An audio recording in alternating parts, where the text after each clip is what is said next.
કરવાનું? શબ્દનું દર્શન. હા, શબ્દનું દર્શન. હા, એ દર્શન તો સબ કોઈ કરે, પણ શબ્દ દર્શન કરે ના કોઈ. કોઈ શબ્દ દર્શન વિના જીવન જીવી શકે ના કોઈ. એટલે આપણે શબ્દોની એ મહાપુરુષો પણ કહે છે કે શબ્દે ચાલો, શબ્દે વિચારો, શબ્દે આરાધન હોય, શબ્દ પહોંચાડે એમાં લોક મેં આવાગમન ના હોય.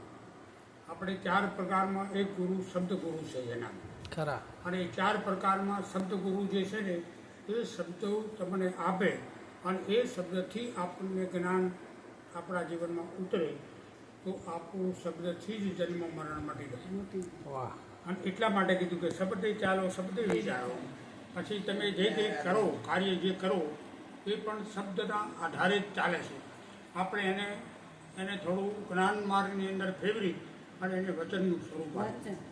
શબ્દ પણ એક વચન જ છે અને એ વચનનો અર્થ એ છે કે તમારે વચને જ ચાલવાનું છે અને વચને જ ચાલો છો. જેમ કે તમારે કોઈ એમ કહે કે નદીને તમે પેલી પાર કેવી રીતે આવ્યા, તો પાણી પર ચાલીને તમે નથી આવ્યા. તમે જ્યાં ઉભા રહ્યા છો તો આપણું ધ્યાન ત્યાં હોવું જોઈએ કે તમારું ધ્યાન ક્યાં છે. આપણે અહીંયા કીધું કે શબ્દે ચાલો, શબ્દે વિચારો, શબ્દે આરાધન હોય, શબ્દ પહોંચાડે અમારા લોકમાં આવાગમન ના હોય. આપણે શબ્દનો મહિમા છે અને શબ્દથી જ આપણે આગળ જવાય અને શબ્દ સિવાય આ દુનિયામાં કશું છે નહીં. એટલે શબ્દ છે ને એ આપણા જ્ઞાનનો મુખ્ય માર્ગ છે અને એ શબ્દે જો તમે ચાલો તો આપણું કલ્યાણ થાય. અને શબ્દમાં પણ મહાપુરુષો એમ કહે છે કે શબ્દને તો બધા જાણે જ છે, પણ શબ્દનો વિચાર જે કરે, શબ્દનો વિચાર કરે ને એ શબ્દના મૂળ સ્વરૂપને પામે. આપણે પરમાત્માની વાતો બધા કરે છે, ભગવાનની વાતો બધા કરે છે, ભગવાન બધે છે એવું બધા કહે છે, પણ પરમાત્માનો મૂળ સ્વભાવ શું છે એ પોતે ન જાણે ત્યાં સુધી પરમાત્માના નામને જાણવાથી કોઈ ફાયદો ના થાય. પરમાત્માના નામને તો તમારે જાણવું હોય તો નામનો ભેદ આપણને કીધું. નામનો ભેદ. કે આપણને કીધું કે નામનો ભેદ સદગુરુ જાણે, નામનો ભેદ તો સદગુરુ જાણે. એ સમજ્યા વિનાનો મત તણે, બાયરે શબ્દ વિના આપણા મહાપુરુષો શબ્દની જે વાત કરી અને એ વાત આપણને સદગુરુએ વચનના સ્વરૂપમાં ફેરવી દીધી. તે વચને વરેલાય તો વિશ્વથી નાના પૂજાયથી દેવો, રામ ને કૃષ્ણ જુઓ ધડકે છે જગતમાં, પુરાણે દેખલો દેવો. આપણે એક મહાત્માજી બહુ તત્વજ્ઞાની હતા, પણ એમણે કીધું કે હું ગામમાં મારી ઓફિસમાં હોઉં છું ને મને બહુ આનંદ આવે છે અને ઘેર જઉં છું ને એટલે ઘેર મને આનંદ આવતો નથી. તો એનું શું કારણ છે કે તમે ઓફિસમાં છો ને એ સ્વતંત્ર છો અને તમે જે ઓફિસમાં છો ને એમાં તમારે જે જોઈએ છે ને એવું ઓફિસમાં મળે છે. કેવું કે આવે એટલે આવો સાહેબ આવો, ખુરશીઓ બેહે, પાણી હાલે, આ બધા શબ્દો બોલે એટલે તમને સારું લાગે. અને તમે ઘેર જાઓ તો તમને આવું કોઈ માન પણ મળે એના ના મળે ને એટલે જ તમે દુઃખી છો.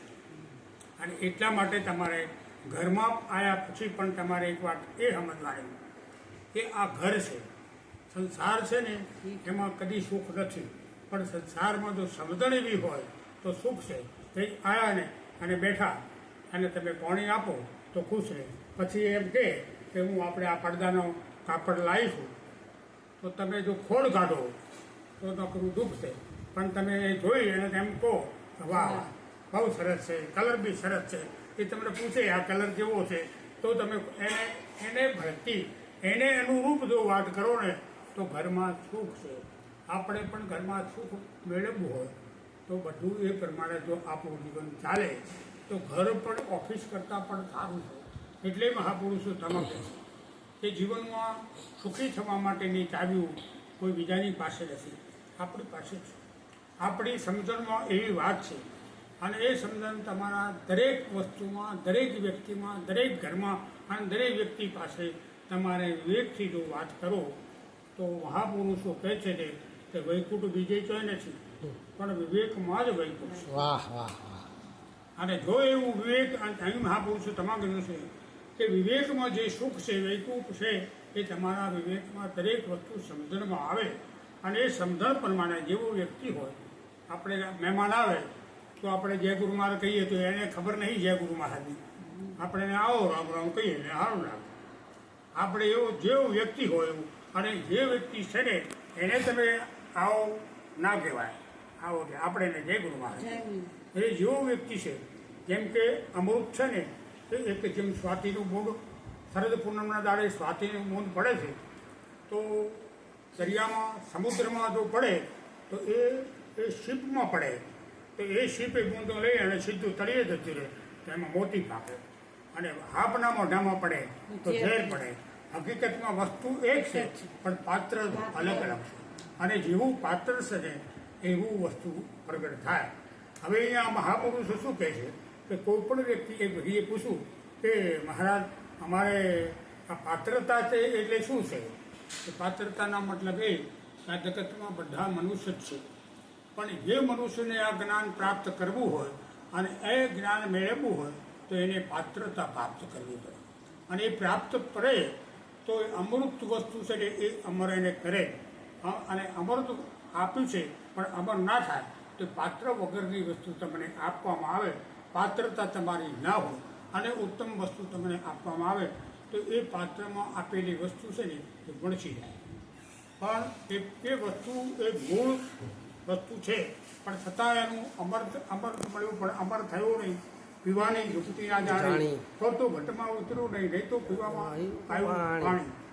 એમ કે ઘણી વખત આપણે છે ને ધારો કે વાણી તમે ગાતા હો પણ વાણી તમારી સુંદર જ હોય પણ એની સાથે સંગીત હોય તો સારી લાગે, શણગાર થઈ જાય, એ શોભી જ છે. એમ આપણા જીવનમાં પણ છે ને કે આપણે કપડે બપડે બધી રીતે સારા છીએ પણ એની સાથે સંગીત હોય, સંગીત એટલે એવા સંબંધી હોય, એવો વ્યવહાર આપણો હોય, થોડું એવું વર્તન આપણું હોય તો એ આપણો સંગાર છે. અમારે આ ભાંડુમાં હરીભાઈ જઈને ન્યાય થાય એ મને અમને કહે નાના બા આ શાકના શણગારની ખબર છે કે શું? કાજુ કોથમીર મરચાં અને લસણ આ શાકનો શણગાર છે. હવે આ એને આ બધું જો અંદર હોય તો એ ઘર સ્વાદિષ્ટ બને. એમ આપણા જીવનમાં પણ જો એક અગરબત્તીમાં સુગંધ છે એમ એવી સુગંધ જો આપણામાં પ્રગટ કરવી હોય તો આપણે સદગુરુના શબ્દો અને સદગુરુના જે શબ્દો છે ને એને તમારા જીવનમાં મળી લો તો સદગુરુના શબ્દો છે ને એ તમારી શોભા છે, અને એ શબ્દોમાં જ તમે રમત રમો તો તમારે આ જ્ઞાન છે ને પચી જાય. આપણે કોઈ દી વસ્તુ હોવા છતાં પણ જો પચે નહીં તો એ અમલ ના કરી શકે, એની અસર ના થાય. એમ જ્ઞાન પણ છે ને એની અસર જો તમારે થાય અને ના થતી હોય તો પણ મહાપુરુષોને પૂછવું જોઈએ. આપણને એ શબ્દની અસર થાય, ધારો કે જાળની અસર થાય છે, એ કડવા શબ્દની અસર થાય છે, અને આવી ઉત્તમ વસ્તુ હોવા છતાં એની અસર નથી થતી એટલે એનું શું કારણ? તો કે એનું કારણ શબ્દોમાં નથી, શબ્દો તો બરાબર જ છે પણ એ શબ્દને ધારણ કરનાર જે વ્યક્તિ છે એ ધારણ કરે એ વ્યક્તિના શબ્દોમાં જે કડવાશ પેદા થાય છે. હકીકતમાં કડવું એવું કશું છે નહીં, આ જગતમાં કડવું એવું છે નહીં. કેમ કે તમે જુઓ આપણે કડવામાં ફેર કેવું છે, ધારો કે તુરિયું કડવું હોય તો તમે એને આખું ફેંકી દો, અને કારેલું છે એ કારેલું કડવું જ છે પણ છતાં તમે એને ખાઓ છો. કેમ કે એ કારેલું એ કડવાશની અંદર પણ તમે અમૃત સમાયેલું છે અને પેલા કડવાશની અંદર પણ દુઃખ છે એટલે તમારા શરીરને નુકસાન કરતા છે. એમ આપણને પણ મહાપુરુષો કહે છે. અમે એક મહાત્માજીએ પૂછ્યું કે ગુરુ અને સદગુરુમાં શું કહે છે કે સદગુરુ તમને શું કરે અને સદગુરુ કોને કહેવાય? કે ગુરુ છે ને એ તમને માર્ગ બતાવે.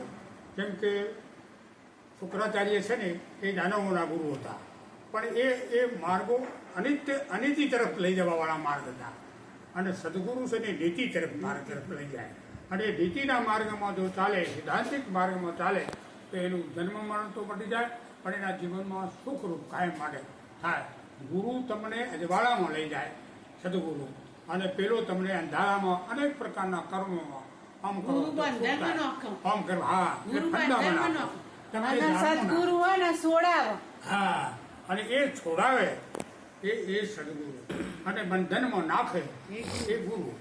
ગુરુ ઘણી પ્રકારના ગુરુ ઘણા સંસારમાં સેવક સબકુ જાણ પણ સોહી ગુરુ કો વંદીએ જો પટ પરખાવે મહેરબાન.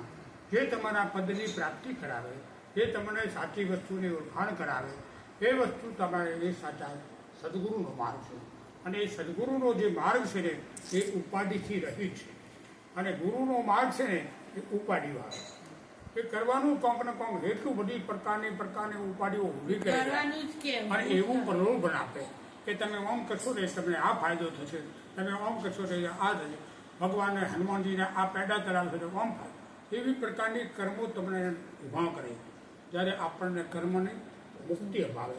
અને એટલા માટે કીધું કે ગુરુ બોધે ઉદય ઉદય થાય છે, એ બધા કર્મો બળીને ખાક થાય છે રે, અખંડ નામનું સ્મરણ થાય છે રે. સ્મરણનો અર્થ પણ તમારે જો કે સ્વ એટલે પોતે પોતાનું નામ જ રમણ કરવું એનું નામ સ્મરણ છે.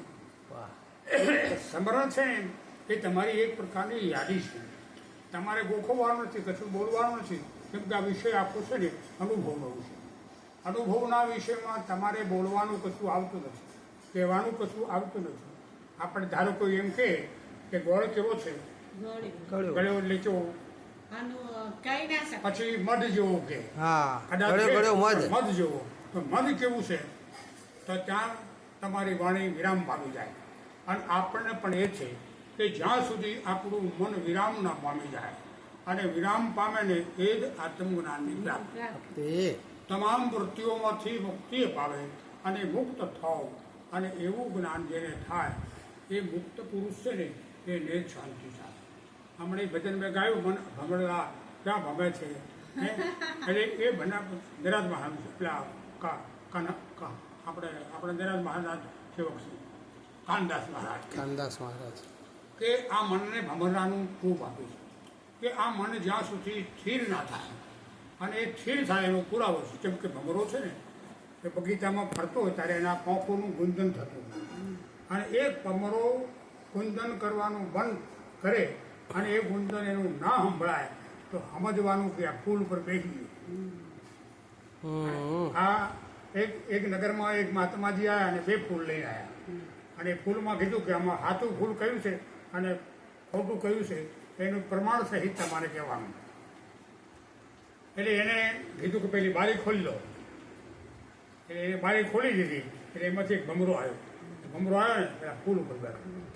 પછી એને ફૂલ ઉપર બેઠો ને એને કીધું કે આ સાચું ફૂલ છે અને આ ખોટું છે. જો ભમરો સાચા ખોટાની એને ખબર ના હોત તો આ જૂઠા ઉપર પણ બેસી તો. એટલે સાચું છે ને એટલે આ ભમરો બેઠો છે ને સાચું છે. આપણે પણ હીરાની વાત પણ એક મહાત્માજી નહીં કીધા કે આમાં સાચા હીરા કોણ છે, ખોટો હીરો કોણ છે. તો એને મહાત્માજી એક બાર જઈને તડકે મૂક્યો અને 2 હીરા લઈ અને પાછા આવ્યા અને તરત કીધું કે હા હીરો સાચો છે અને આ ખોટો છે. હવે એ માણસ આંધળો હતો અને આંધળા માણસને પૂછવામાં આવ્યું કે મહારાજા કે તું આંધળો છે અને આ સાચો છે ને ખોટો છે તને શું ખબર પડી? કે એની પારખ છે. કે શું પારખ છે? કે સાચો હીરો કદી ગરમ ના થાય અને જૂઠો હીરો છે ને એ ગરમ થાય. હવે સાચો હીરો છે ને એ કોઈ દાડો ગમે તેવું ઘર્ષણ આવે, ગમે તેવી પરિસ્થિતિ આવે પણ કદાચ પણ સાચા હીરા તરીકે ઓળખાય છે. હરી હરી. એટલે એમણે કીધું કે ગમે તેવી પરિસ્થિતિ આવે તો પણ પોતે ગરમ ના થાય અને ગરમ થાય તો પણ એનામાં અંતરમાં હંમેશા ઠંડક હોય. એવું ભાર પૂરતું કદાચ મને લાગે. કેમ કે ઘણી વખત કે ઘણા એમ કે ફલાણા માણસ સારો નથી. મેં કીધું મને છે ને મારા ગામમાં જવું ને તો 25 માણસો મને ખોટો કહે અને જે ઓળખતા હોય એ ના કહે. એમ સમજણની જે વાત છે ને અણસમજણ સમજણની વાત પણ આવી જ છે. આપણા મહાપુરુષોએ તેમાં કીધું છે કે સમજણની વાત છે નારી વીરા મારા, સમજણની વાત છે નારી. આ જગતની સાચું અને ખોટું એનું બેનું નિર્ણય કરનાર તમે સાક્ષી છો. એ સાક્ષી જે છે ને એ સાચા ખોટાનો નિર્ણય કરી અને સાચું નહીં પકડવાનું અને જૂઠું નહીં પકડવાનું. એટલે આ બેમાં સાચું કોણ છે? પારખ કરનાર. એ પારખું બે એક છે. પારખી જે છે એ સાચો માણસ છે. અને આખા જગતની અંદર જે કંઈ બધું ચાલેલું છે આ જગતમાં ઉપજાઈ કાઢેલી જે વસ્તુ પર આખા જગતના લોકો કર્મકાંડની પાછળ છે.